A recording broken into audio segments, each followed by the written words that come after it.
Olá pessoal, tudo bem? Bem-vindos mais uma vez ao canal do SEAC no YouTube. Meu nome é Dayan e eu estou aqui hoje para nós conversarmos sobre o tema Terra, Mundo de Expiações e Prova. Bom, Jesus disse, numa passagem muito interessante no Evangelho, que há muitas moradas na casa de meu Pai. E os Espíritos esclarecem essa passagem dizendo o seguinte, que a casa de meu Pai seria o universo e que essas muitas moradas seriam todos os planetas que existem nele. A partir daí, portanto, os Espíritos classificam os planetas conforme a sua destinação e conforme o seu grau evolutivo.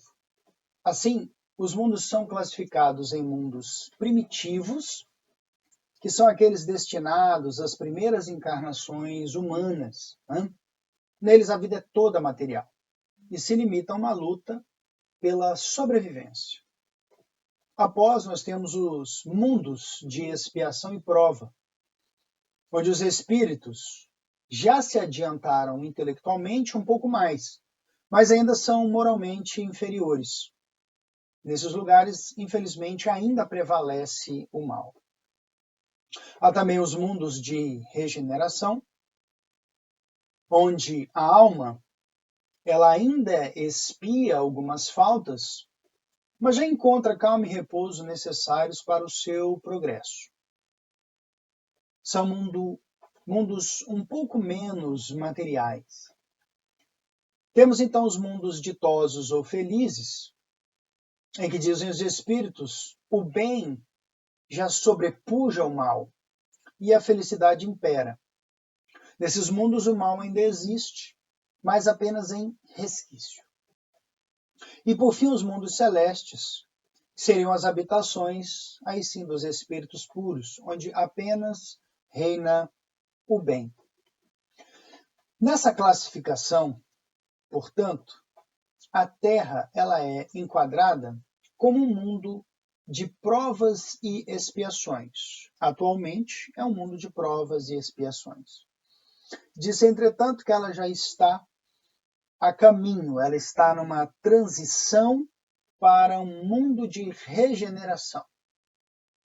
Mas qual é a implicação? Ou melhor, o que há num mundo de expiações e provas? O que nós podemos, portanto, encontrar? Bom, como a Terra ela é um planeta de expiações e provas, é um mundo de expiações e provas, é só nós olharmos ao redor que nós vamos ver o que existe.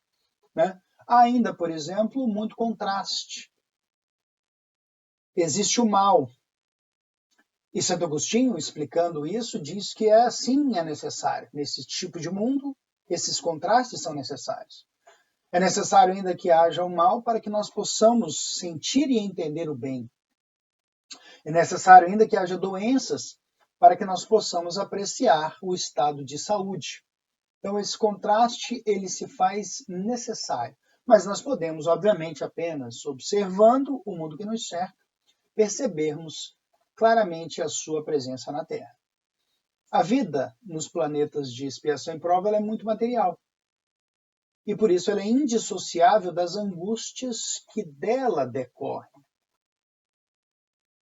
Aqui nós estamos diante, portanto, das nossas paixões, dos nossos vícios, enfim. Aqui toda a influência, portanto, da carne pode ser sentida.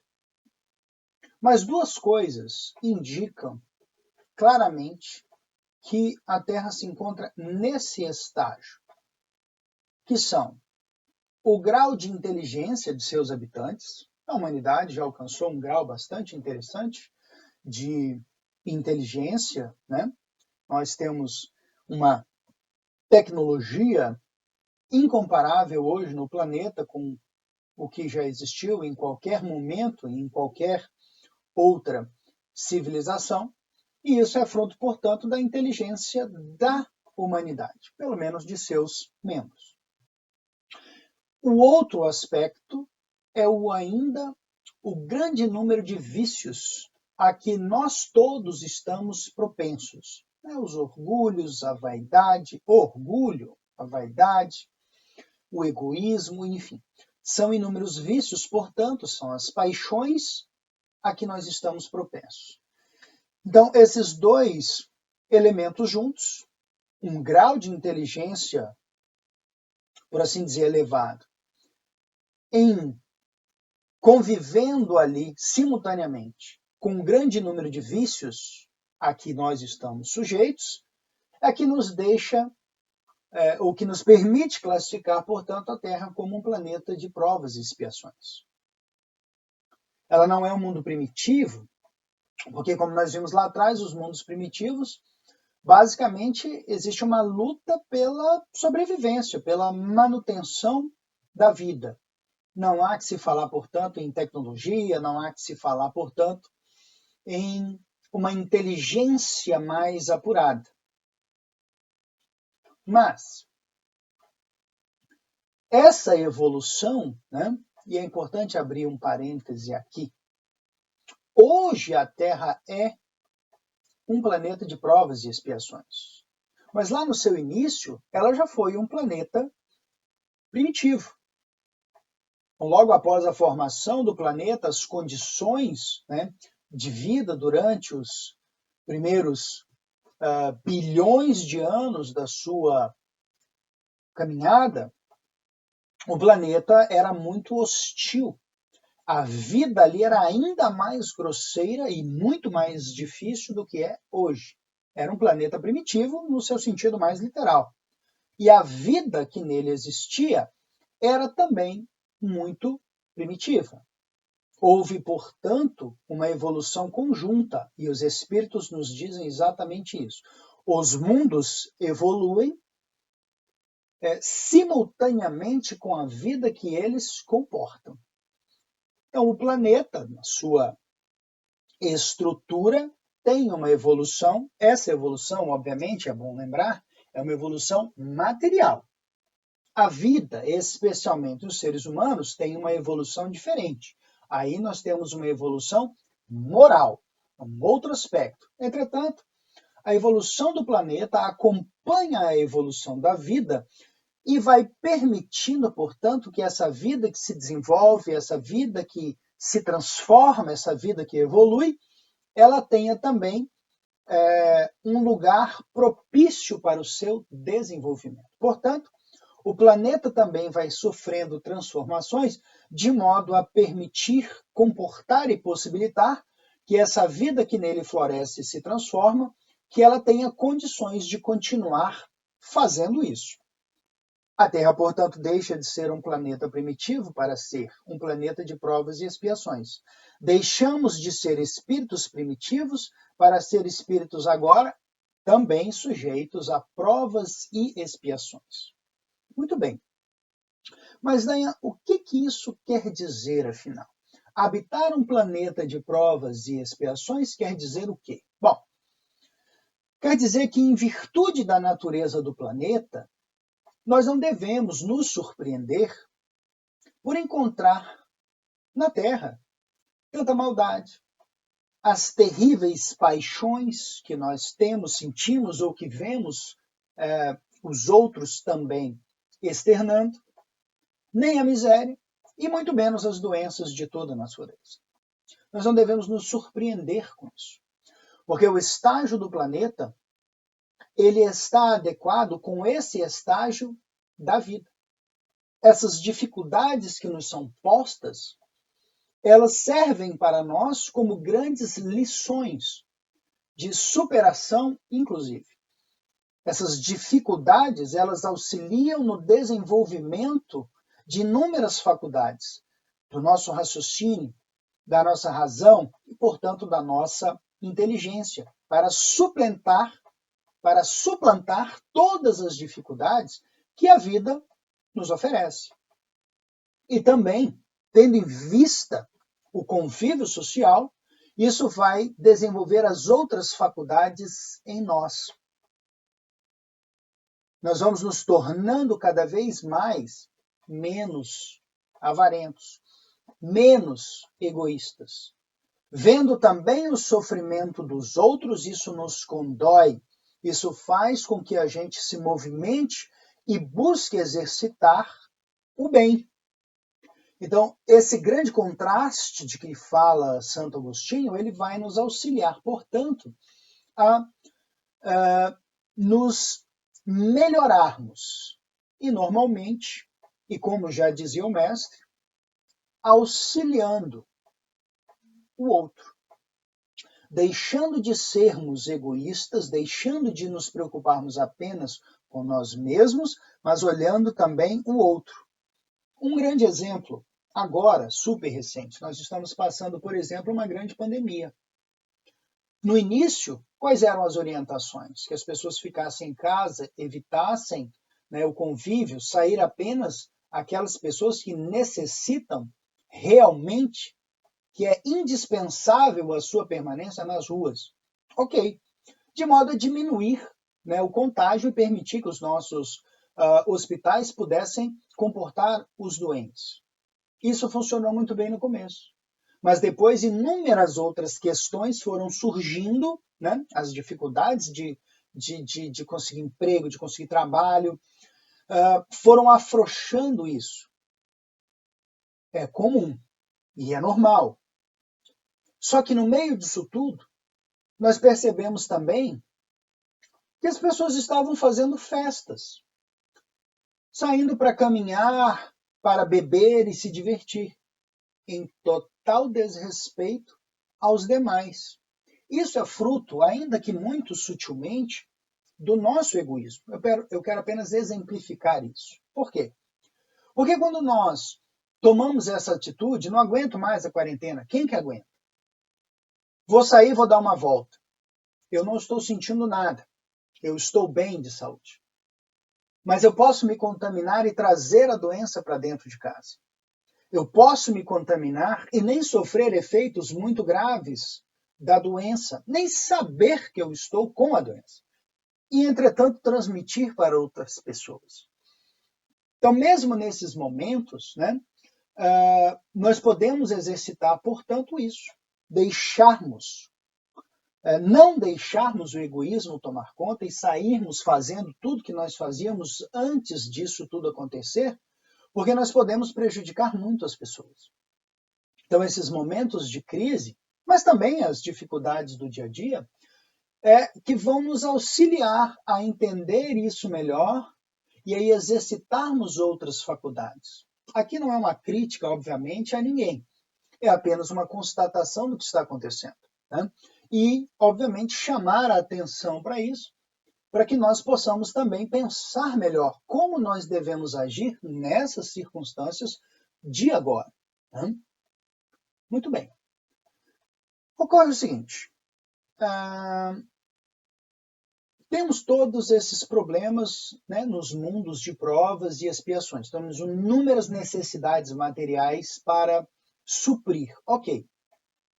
Mas como nós fazemos isso se todos estão destinados na Terra a esse sofrimento? É exatamente isso? Bom, nós temos que observar o seguinte. A destinação da Terra é bastante clara. Entretanto, nós não podemos sermos pessimistas demais e dizer que a humanidade não deu certo, que o planeta, a vida, ela é terrível e que não há esperança. Não é nada disso. Primeiro porque a Terra não comporta toda a humanidade. Ela está espalhada por todo o universo. Somos apenas uma pequena porção. Uma porção, aliás, muito, muito, muito pequena da humanidade. E que estamos aqui vivendo uma circunstância muito específica. Seria o mesmo olhar, melhor dizendo, olhar apenas para a Terra e dizer que a vida, né, da humanidade ela é terrível, seria o mesmo que visitar uma cidade e apenas conhecer os hospitais e os presídios e dizer, olha, aquela cidade é terrível, lá só tem sofrimento. Ora, você só visitou lugares onde, infelizmente, as pessoas estão sofrendo. seja em virtude de doenças, de acidentes, porque elas estão estropiadas, seja porque num determinado ambiente foram confinadas pessoas que têm inúmeros vícios ou que as suas paixões afloram demais, que seria o caso das cadeias. Quem visita uma cidade não pode dizer que só porque apenas esteve nesses lugares que aquela cidade ela é terrível. Porque todas as pessoas da cidade não estão no presídio e todas as pessoas da cidade não estão nos hospitais. Apenas uma pequena parcela da população. Tirando, portanto, essa visão do planeta, de que toda a humanidade está no planeta. Se nós espalharmos a humanidade por todo o universo, nós vamos compreender, portanto, que o que está aqui é apenas uma parte muito pequena, que não representa o todo. E isso é interessante porque nos abre uma expectativa diferente. Ora, eu estou aqui numa escola, passando por inúmeras lições, provas e expiações que sejam. E se eu tiver uma performance muito boa, um grande aproveitamento, eu vou para uma escola melhor. É bem assim que nós devemos, portanto, observar. Mas, enfim, todos que estão na Terra estão só para sofrer? Bom, é preciso deixar claro que na Terra não estão só espíritos que estão nesse estágio evolutivo e que necessitam de provas e expiações. As coisas não se dão assim. Existem, portanto, no planeta espíritos dos mais diferentes graus de evolução. Nós temos espíritos ainda muito primitivos, que estão na infância da vida espiritual. A grande maioria, bem verdade, encontra-se no estágio aí de provas e expiações. Mas há entre nós também aqueles espíritos que são missionários. Por que estamos todos juntos e convivendo? Porque essa convivência ela não é simplesmente para sofrer. Eu estou sofrendo minhas faltas, estou expiando os meus erros. Não. A beleza da justiça divina é que nós somos responsáveis por aquilo que nos acontece. Todos os nossos atos geram consequências. Então, estamos todos convivendo juntos para nos melhorarmos. Na medida em que espíritos entram em contato com outros que são ainda inferiores, eles não só pelo exemplo, mas pela convivência, auxiliam esses espíritos mais primitivos, que estão na infância espiritual, a progredirem. Da mesma maneira que nós, com relação aos espíritos que seriam missionários ou superiores, seres benevolentes que existem, portanto, no planeta. Então, essa interação entre todos e em todos os graus evolutivos vai nos permitir, portanto, aprender e progredir mutuamente. Não estamos aqui, portanto, para sofrer. Estamos aqui para aprender, interagindo uns com os outros. E a grande lição, portanto, é: para nos melhorarmos, nós devemos ter, de fato, cuidado com o outro. Diminuirmos as atenções conosco, ou seja, frearmos o nosso egoísmo, olharmos mais para o próximo e agirmos mais em prol de uma coletividade. Nessa interação é que nós vamos, portanto, poder progredir. Dito isso, que possamos refletir um pouco sobre essas lições, olharmos sempre em volta e buscarmos os caminhos, às vezes e normalmente os mais difíceis, são aqueles que vão nos permitir evoluir mais rápido, e sempre observarmos e sempre termos cuidado com aqueles que nos rodeiam. O cuidado com o próximo vai ser a grande chave para o nosso aprendizado e para a nossa melhora. Eu agradeço a todos e até uma próxima oportunidade.